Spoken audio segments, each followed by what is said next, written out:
आपके घर के अंदर जो एसी लगा हुआ है, यानी स्प्लिट एसी हो या फिर वो विंडो एसी है, लेकिन आपको एक बहुत ज़्यादा समस्या आ रही होगी। और समस्या क्या है वो मैं आपको बता। घर पर जो एयर कंडीशनर लगा हुआ है उसमें बार बार गैस निकल जाती होगी। मतलब उसमें जो है आप गैस चार्जिंग कराते होंगे, लेकिन कुछ समय के बाद फिर गैस निकल जाती होगी, जल्दी जल्दी गैस निकलती होगी। तो पहले मैं आपको ये बता देता हूँ कि एक्चुअली में क्या रीज़न होते हैं गैस निकलने के, और मैं बचा कैसे जा सकता है, ये मैं आपको पूरी डिटेल में समझाने वाला हूँ।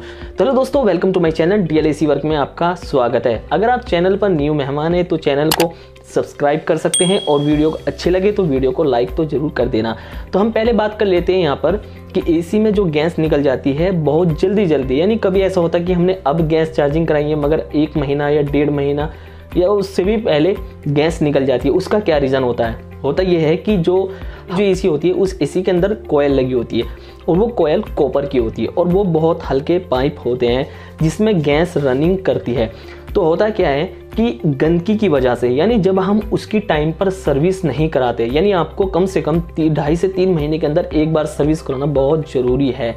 ये हर कंपनी, जिस कंपनी का भी आप एसी खरीदोगे वो हर कंपनी लगभग ये बात ज़रूर बोलती है कि सर्विस जल्दी टाइम पर करानी ज़रूर चाहिए। उससे आपका एसी की जो लाइफ होती है वो बढ़ जाती है। तो आप क्या करते हो, जब एसी खरीद लेते हो तो आपको तो पता है एसी न्यू है, तो आप क्या करते हो जल्दी से उसकी सर्विस नहीं कराते हो, यानी 6 महीने 8 महीने या पूरे सीजन तक तो सर्विस भी नहीं कराते हो। कभी ऐसा हो भी जाता है।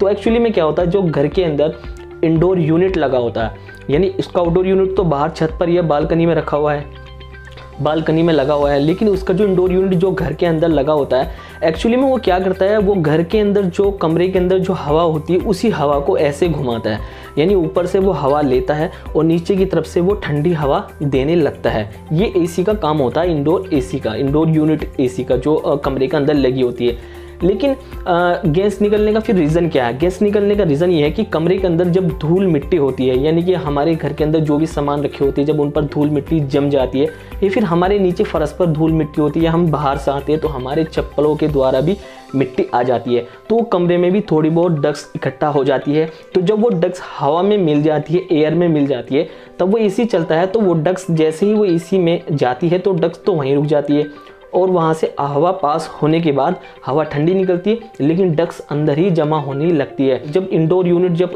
कूलिंग करता है और वहाँ से वो ठंडी हवा देता है तो उसके पाइपों पे मॉइस्चर आना शुरू हो जाता है। मॉइस्चर इसलिए आता है क्योंकि वो एक अच्छी कूलिंग कर रहा है, लेकिन मॉइस्चर आने की वजह से उसमें धूल मिट्टी होती है तो वो एक गंद बन जाती है, और गंद बनने की वजह से ही उन पाइपों में लीकेज होने लगता है, जिस वजह से बहुत जल्दी गैस निकलने लगती है।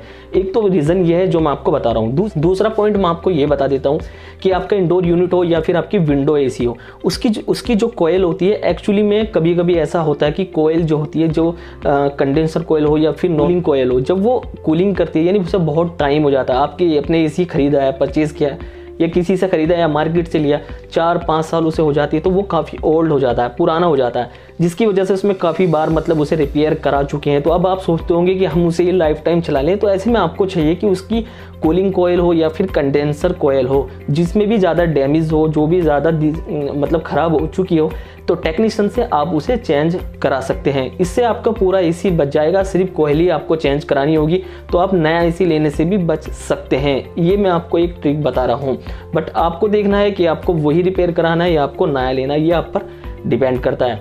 तो मैं आपको बता रहा हूँ कि आपको इसी से जल्दी गैस निकलती है तो उससे आप कैसे बच सकते हैं।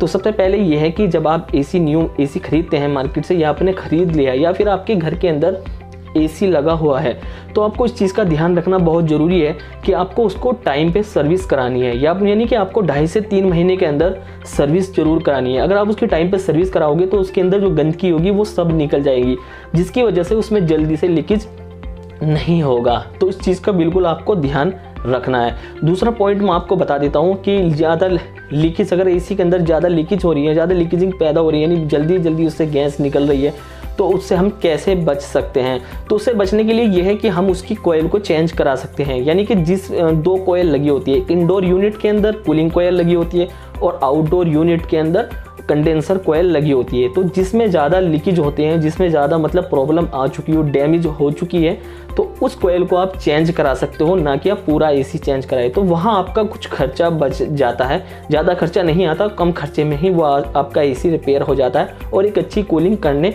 लगता है। बट आप पे ये डिपेंड करता है कि आप न्यू एसी खरीदना चाहते हैं फिर या उसे रिपेयर कराना चाहते हैं, ये आप पर ही डिपेंड करता है।